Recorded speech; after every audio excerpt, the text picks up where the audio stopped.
awesome. Former Democrat Batya Ungar-Sargon absolutely lights up Indian-born Democrat congressman pushing to impeach President Trump. What is he going to impeach him on? Trump haven't done anything that was impeachable. Like, Democrats are the impeach party. They do everything they can to try to obstruct uh, uh, uh, President Trump. They're obstructionists. I mean, I don't know how else to put it. Like, they are just anti-Trump. Everything Trump try to do to help the American people, the Democrats are against. No matter if the overwhelming majority of Americans want this. So we're gonna play the clip, but before we get started, go ahead and hit that like button, share this out so we can get this information out there. Subscribe if you're not already a subscriber, and hit that alarm bell so you know when I'm putting out new stuff. Also, check out my link tree in the description. It has a link to my Patreon. That's where I talk about things that I can't talk about here.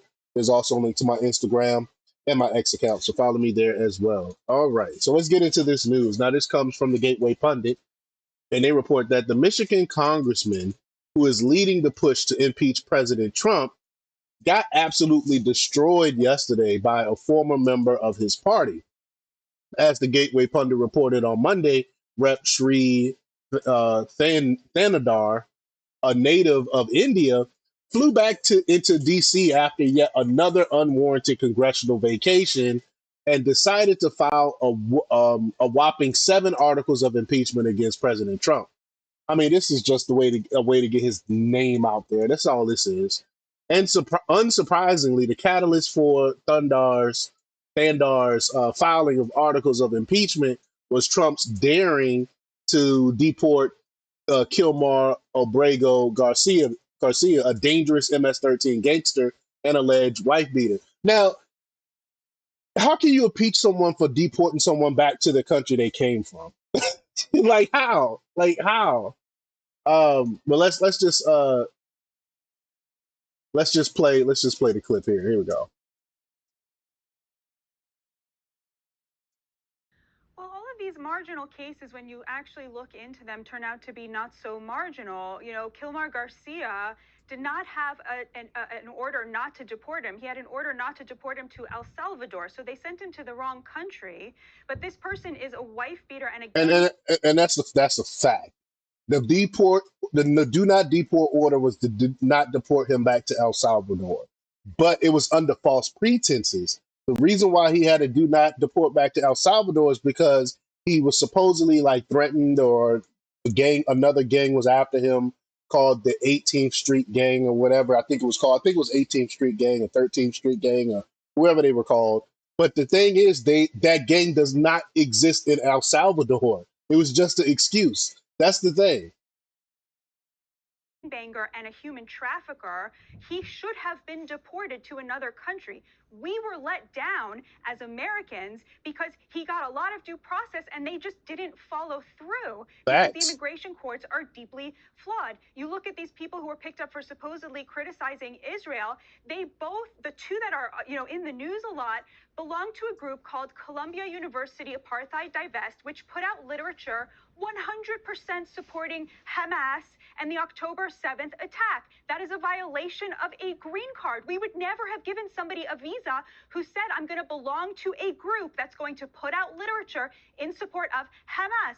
The 2 children who allegedly are American citizens who were deported, they were not deported. Their mothers were deported, and because their mothers are not sociopaths, they chose to take their children with them rather than calling up and finding someone else to take their 2-year-old children. So all of these supposedly liminal cases are actually nothing of the sort. There has been no constitutional crisis. This congressman seems to think that having bad polling numbers is an impeachable offense, is somehow a high crime and misdemeanor. It is utterly laughable, and Right. it's because the Democrats have no agenda. Donald Trump is running to the left of them on economics and to the left of them on fighting wars and being anti-war and trying to get us out of different things and trying to settle wars. And he is a social moderate. He's not even conservative.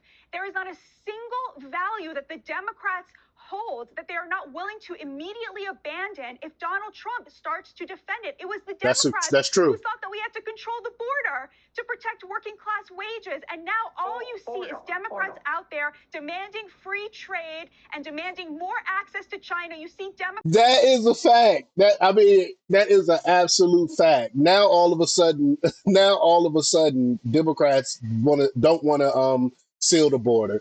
They want free trade and stuff. Democrats historically was never for that. Historically, Democrats were the ones that was against NAFTA and stuff, rightfully so. So this right. They are opposing these things just to oppose Trump. That is what obstructionists do. Democrats literally sharing Chinese propaganda because it's against Trump. They have chosen China over their own working class voters. And Congressman, I'm sorry, but the UAW and the Teamsters have both endorsed the tariffs. You're in a lot of trouble in Michigan. Facts. Facts. The unions are for what Trump is doing. He is in trouble in Michigan. He can have that little grin and smile and shake his head all he wants. But Ungar-Sargon went on to tell Thandar she knows exactly why he and his fellow leftists want Trump gone. She said, quote, let me see if the video's here first. No, it's not. She said, quote, there is not a single, she said, I'm sorry. She said, quote, Donald Trump is running to the left of them on economics. Uh, I, I can kind of see that. And to the left of them on fighting wars. She said, that's true. Absolutely true. Remember, the Democrats used to be the anti-war party, and now they for war. Look how hard they've been caping for Ukraine and war and World War III. That didn't used to be the Democrat stance until Trump got into office, and now the Democrats have become pro-war. Everything she said is absolutely true, undisputable. But y'all let me know what y'all think about this. Leave y'all comments down below. Like, share, and subscribe, and check out jjthepsychotherapist.com for the latest in news. Until next time, peace.